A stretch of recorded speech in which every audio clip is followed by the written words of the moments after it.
Abagwayi bagera ku majana 4 nibo bitezwe kwakirwa ku ivuriro Rakane ryegukira Fondation Bonne Action Umugiraneza irongowe n'umutambukanyi w'umukuru w'igihugu cy'u Burundi Angeline Ndayishimiye.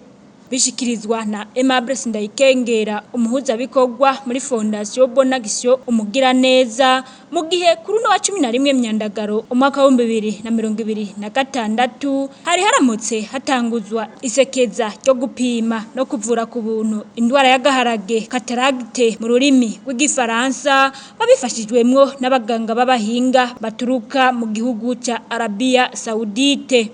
Hano ku ivuriro ry'amaso Rakane sanzwe ryegukira Fondation Bonne Action Umugiraneza dusanzwe kuri no munsi uri hejuru twakira abaganga b'abahinga barungitswe na Fondation Al-Bassar isanzwe iri mu burongozi bw'ubwami bwa Arabia Saudite, bakaba ari incuro igira gatatu baza gukorana na Fondation Umugiraneza mu kuvura abene gihugu basanzwe bafise amikoro make ingwara y'agaharage ariyo bita mu kinyamazuru cataracte. Twiteze kuzokwakira muri no misi 4 kuva kuri no musi tariki 11 gushika tariki 15 abagwayi amajana 4 ari nabo bazokogwa bakabagwa kugira ngo basubire kuronka uburenganzira bwo kubona nk'abandi.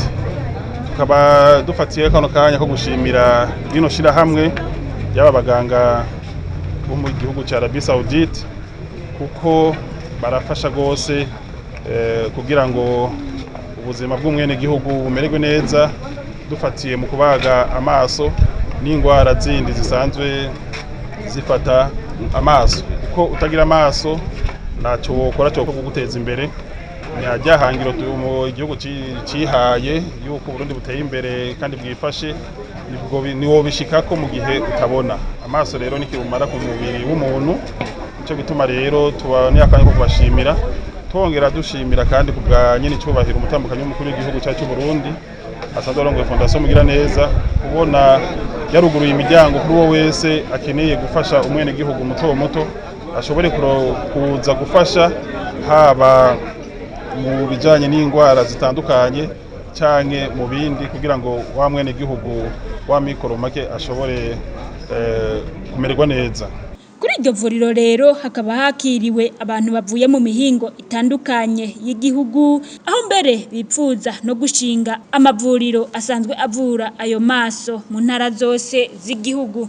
Hano kuri Centre Rakane iri Bujumbura twakiriye abantu bavuye mu mihingo itandukanye y'igihugu, tukanifuza yuko mu myaka ikurikira uko abaganga babitwemereye ko bazoguma baza yuko to bandanya dusahiriza ubushikiranganje bw'amagara y'abantu mu kuvura abo bene gihugu ikibazo cy'amaso kirandura n'imizi nk'uko byatangujwe na nyine cyubahira umutambukanyi w'umukuru w'igihugu. Wasanzwe batashitse hano kuri no munsi hariho igisata gikukira rino vuriro ry'amaso gisanzwe kiriko kirakorera mu mitumba itandukanye mu ntara zitandukanye z'igihugu aricyo bise clinique mobile, aho bazunguruka mu ntara zitandukanye z'igihugu bagatoramwo bajya bafise ibibazo bisaba kubagwa bakabarindiriza hamanya abaganga baje gufasha rero bavuye hanze b'abahinga bagakorana n'abaganga b'abarundi camuvyumva ko baca baza rero ngaha anya bakavugwa.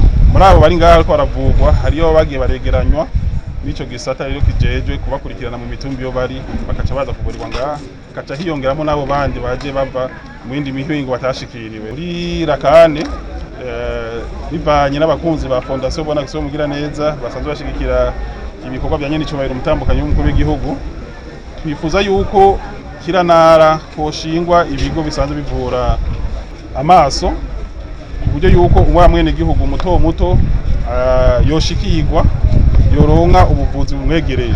Bamwe mu bashoboye kwitura iryo vuriro barashima uko bakiriwe. Sitse ngaha banyakiriye neza, ampimye arampaye n'umuti uyumvise mu amaso yanze bambwiye ngo agatracte ngwaye dikarakura nze ngaruke umanze nkorese umuti w'amaso.